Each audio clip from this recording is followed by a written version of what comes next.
Գալյան արդեն 5-րդ տոն է այսօր դատական նիստերի, կարելի է արդեն որոշակի հետևություններ անել դատելով հաղորդի քննության ընթացքից, ներկայացրած միջնորդություններից, տրամադրություններից նաև։ Մենք երրորդ կողմ ենք, մենք դիրքորոշում ենք ներկայացնում, իսկ հետևություններն անելու է դատարանը, ուստի պետք է սպասենք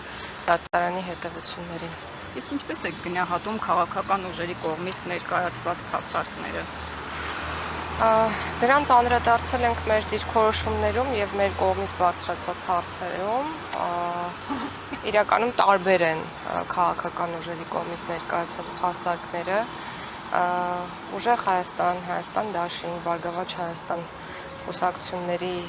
ներկայացուցիչների կողմից ներկայացված փաստարկները գրեթե նույնանում են, նրանց է միանում ինչ-որ առումով նաև միասնության թևերը, այն մյուս երկու ուժերի հետ կապված հանուն հանրապետության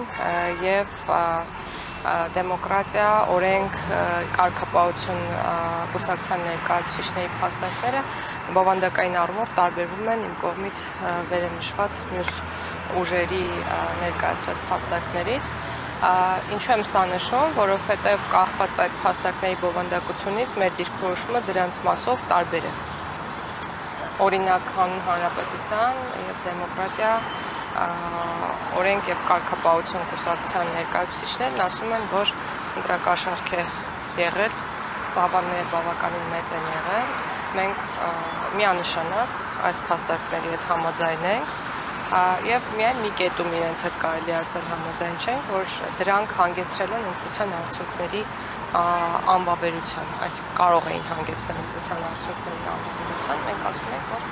անբավերության հանգեցնող հիմքեր առհասարակ որևէ մեկի կողմից ներկայացված փաստարկներում առկա չեն։ Այսքան կներեք, մի այսպեսի հարց տամ։ Ընդունում եք, եթե հայտարարվում է, որ կաշառքով են ընտրության արդյունքները, որը ինչ-որ չափով եղել, ընդունում եք այդպիսի ընտրության արդյունքները։ Նախ ինչպիսի չափի մասին է խոսքը, դա շատ մեծ նշանակություն ունի։ Երկրորդ, մեր կարծիքն այն է, որ ընտրակաշառքի դեպքերը պետք է արձագանք ստանան իրավապահ մարմինների կողմից եւ մենք ականատեսնենք նրան, որ ստացել են կամ շարունակում են ստանալ եւ յուրաքանչյուր կոնկրետ գործով անցնող անձը, եթե նրա մեղքը հաստատվում է, պետք է արժանանա քրեական ամենախիստ պատասխանատվության եւ սա մեր դիրքորոշումն է։ Եվ Տիկին Գալյան, մեկ հարցով ու ավարտեմ։ Իրավական տեսանկյունից ինչպես է գնահատում սահմանադրական դատարանում դեռևս ընտրությունների արդյունքները վիճարկվում են, բայց քաղաքացիական պայմանագիրը իշխող կուսակցությունը արդեն ձևավորում է ազգային ժողով եւ նախապատրաստում է նաեւ կառավարության ձևավորմանը, արդեն նախագահ է ընտրել, փոխնախագահներ են ընտրվել։ Ընտրությունների արդյունքները վավեր են, քանի դեռ դրանք անբավեր չեն ճանաչվում։ Այն ինչ տեղի է ունենում քաղաքացիական պայմանագիր կուսակցությունում, ժողովրդավարության հերթական դրսևորումն է,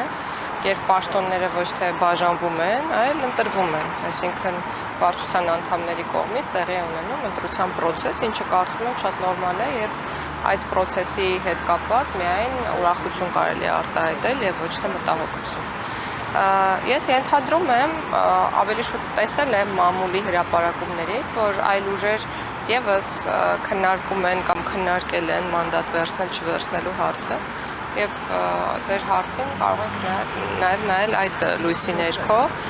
բայց ես նորմալ եմ համարում այդ գործընթացը, քաղաքական ուժերի կողմից նորմալ գործընթաց է, որը նորմալ է, որ տեղի է ունենում հերթական ընտրություններից հետո։ Տիկին Գալյան, կներեք, էլի մի հարցել, բայց դատարանից դուրս հեռախոսների պարտադիր կոդերի հետ գրացման, արդյոք սա ապօրինի ներմուծումը կանխելուց բացի, ենթադրենք փորձ չէ լրագրողներին, հասարակության մյուս անդամներին վերահսկողության տակ վերցնելու համար անձնական տվյալներ, հատկապես որ մասնագետների կողմից այսպիսի կարծիքներ հնչեցին։ Անձնական տվյալների պաշտպանության բարձր շեմ պետք է նախատեսվի բոլոր նման տիպ դեպքերի համար եւ մենք հիմա աշխատում ենք անձնական տվյալների պաշտպանության նոր օրենսդրության մշակման շուրջ եւ կարծում եմ, որ ձեր բոլոր մտահոգությունները պետք է որ փարատվեն եւ պետք է վերադառնանք նախագծի նպատակին, նպատակը բացարձակ որևէ մեկին հսկողության ներքո առնելը չէ, այլ ուղղակի ապօրինի կամ 25 ճանապարհով կամ ապօրին ճանապարհով հեռախոսների մուտքը դեպի Հայաստանի Հանրապետություն արգելելն է։ Եկեք չշեղվենք այն նախաձեռնության նպատակից, որը եղել է։ եւ երեք Տիկին Ժուլհակյանը հայտարարեց, որ ընդդիմադիրների հայցերը ՍԴ որևէ հեռանկար չունեն, դուք եւս կիսում եք այդ կարծիքը։ Միանշանակ է մեզ համար որ չունեն, բայց կրկնում եմ, դատարանը կորոշի։